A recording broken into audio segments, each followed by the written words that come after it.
Informativo 658 STJ. Publicação, 8 de novembro de 2019. Direito Processual Civil. Reconhecimento pelo STJ de matéria repetitiva. Suspensão do processo na origem. Decisão interlocutória que resolve o requerimento de distinção. Agravo de instrumento. Cabimento. Art. 1037, parágrafo 13, inciso I, do CPC/2015. Destaque. Cabe agravo de instrumento contra a decisão do juízo de primeiro grau que resolve o requerimento de distinção de processos sobrestados em razão de recursos repetitivos. Informações do inteiro teor. Na vigência do CPC/1973, o STJ consolidou o entendimento de que a decisão que determinava o sobrestamento dos recursos extraordinários e recursos especiais repetitivos não selecionados como paradigmas era irrecorrível.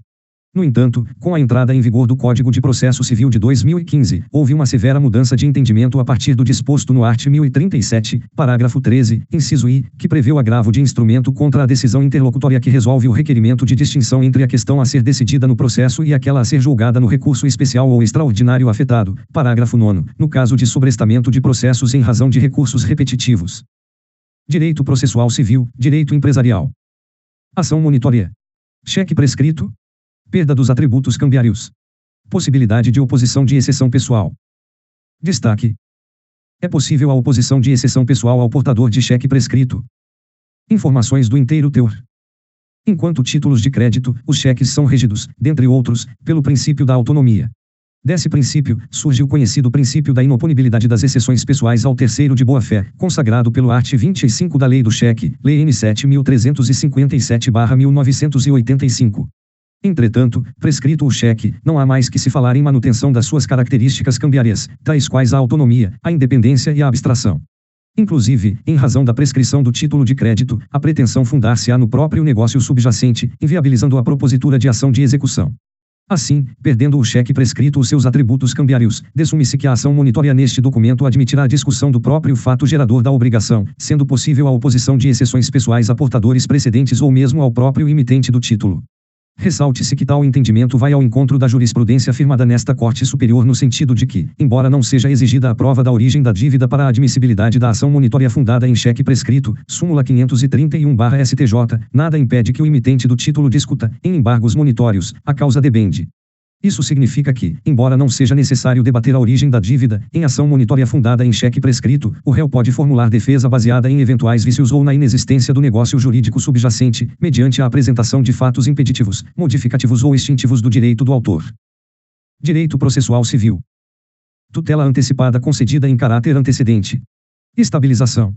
Não interposição de agravo de instrumento. Preclusão. Apresentação de contestação. Irrelevância. Destaque. Apenas a interposição de agravo de instrumento contra a decisão antecipatória dos efeitos da tutela requerida em caráter antecedente é que se revela capaz de impedir a estabilização, nos termos do disposto no art. 304 do Código de Processo Civil. Informações do inteiro teor.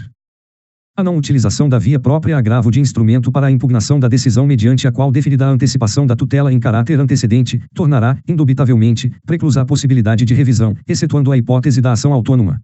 Não merece guarida o argumento de que a estabilidade apenas seria atingida quando a parte ré não apresentasse nenhuma resistência, porque, além de caracterizar o alargamento da hipótese prevista para tal fim, poderia acarretar o esvaziamento desse instituto e a inobservância de outro já completamente arraigado na cultura jurídica, qual seja, a preclusão.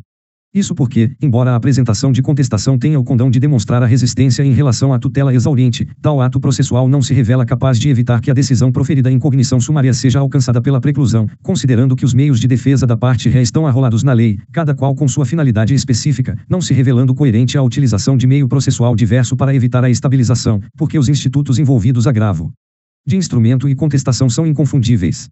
Interpretação diversa acabaria impondo requisitos cumulativos para o cabimento da estabilização da tutela deferida em caráter antecedente, e, a não interposição de agravo de instrumento, e 2, a não apresentação de contestação. Ora, tal conclusão não se revela razoável, porquanto a ausência de contestação já caracteriza a revelia e, em regra, a presunção de veracidade dos fatos alegados pela parte autora, tornando inócuo o inovador instituto. Outrosim, verifica-se que, durante a tramitação legislativa, optou-se por abandonar expressão mais ampla não havendo impugnação, sem explicitação do meio impugnativo, e o art. 304 da Lei N. 13.105/2015 veio contendo expressão diversa não for interposto o respectivo recurso. Logo, a interpretação ampliada do conceito caracterizaria a indevida extrapolação da função jurisdicional. Direito Processual Civil. Encerramento do julgamento de mérito do recurso ou da ação originária. Instauração do incidente de resolução de demandas repetitivas, IRDR.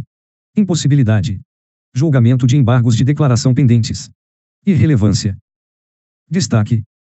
Não caberá a instauração de IRDR se já encerrado o julgamento de mérito do recurso ou da ação originária, mesmo que pendente de julgamento embargos de declaração.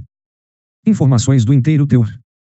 A instauração do IRDR é cabível quando um dos legitimados do art. 977 do CPC/2015 demonstrar, simultaneamente, a efetiva repetição de processos que contenham controvérsia sobre a mesma questão unicamente de direito e o risco de ofensa à isonomia e à segurança jurídica, art. 976, incisos I e 2, do CPC/2015. Ademais, o art. 978, parágrafo único, do mesmo Código dispõe que o órgão colegiado incumbido de analisar o mérito do incidente e de fixar a tese jurídica julgará igualmente o recurso que o originou. Por essa razão, a doutrina afirma que o cabimento do IRDR condiciona-se à pendência de julgamento, no tribunal, de uma causa recursal ou originária. Se já encerrado o julgamento, não caberá mais a instauração do IRDR, senão em outra causa pendente, mas não naquela que já foi julgada. A propósito, o Fórum Permanente de Processualistas Civis editou o enunciado N. 344, que assim dispõe: a instauração do incidente pressupõe a existência de processo pendente no respectivo tribunal. A pendência do julgamento dos embargos de declaração contra o acórdão do agravo de instrumento revela um momento processual em que já houve quase que o esgotamento da apreciação do mérito, tratando-se de momento inicial inadequado para a formação do precedente do jaiz do IRDR.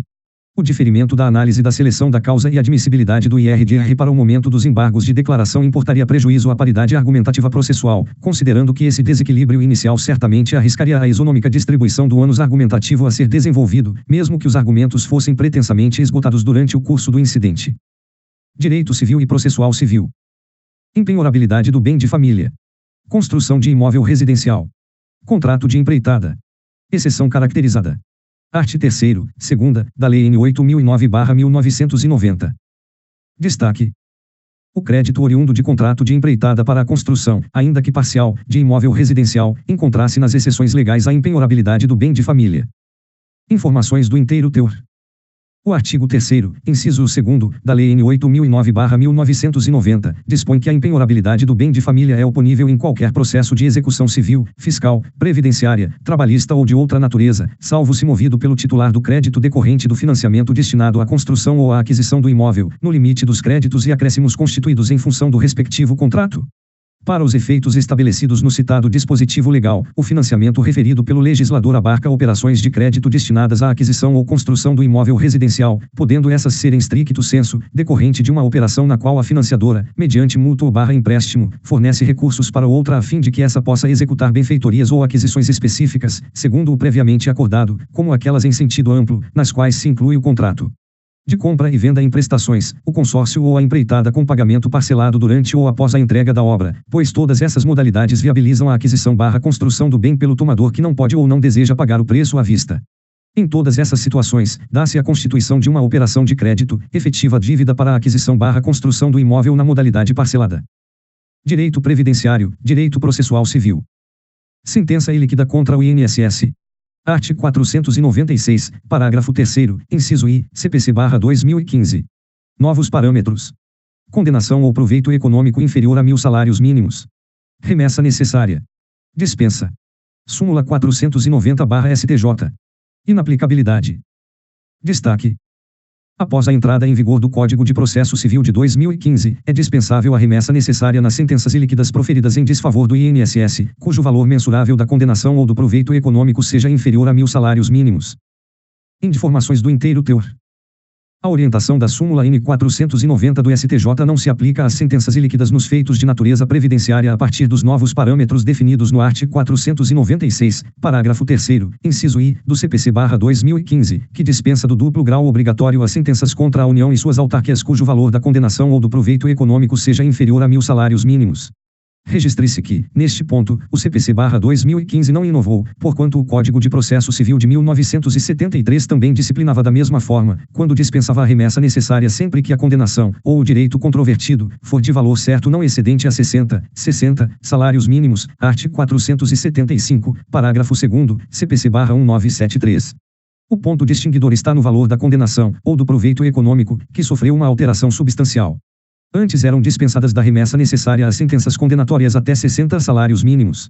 Atualmente, porém, a lei traça um escalonamento entre os entes públicos, dispensando do duplo grau obrigatório aquelas sentenças contra a União e suas autarquias, cujo limite seja inferior a 1.000 salários mínimos. A elevação do limite para conhecimento da remessa necessária significa uma opção pela preponderância dos princípios da eficiência e da celeridade na busca pela duração razoável do processo, pois, além dos critérios previstos no 4º do artigo 496 do CPC-2015, o legislador elegeu também o do impacto econômico para impor a referida condição de eficácia de sentença proferida em desfavor da fazenda pública, parágrafo 3º. A novel orientação legal atua positivamente tanto como meio de otimização da prestação jurisdicional ao tempo em que desafoga as pautas dos tribunais quanto como de transferência aos entes públicos e suas respectivas autarquias e fundações da prerrogativa exclusiva sobre a rediscussão da causa, que se dará por meio da interposição de recurso voluntário. Não obstante a aparente iliquidez das condenações em causas de natureza previdenciária, a sentença que defere benefício previdenciário é espécie absolutamente mensurável, visto que pode ser aferível por simples cálculos aritméticos, os quais são expressamente previstos na Lei de Regência, e são realizados pelo próprio INSS. Na vigência do Código Processual anterior, a possibilidade de as causas de natureza previdenciária ultrapassarem o teto de 60 salários mínimos era bem mais factível, considerado o valor da condenação atualizado monetariamente. Após o CPC-2015, ainda que o benefício previdenciário seja concedido com base no teto máximo, observada a prescrição quinquenal, com os acréscimos de juros, correção monetária e demais despesas de sucumbência, não se vislumbra, em regra, como uma condenação na esfera previdenciária venha a alcançar os 1.000 salários mínimos.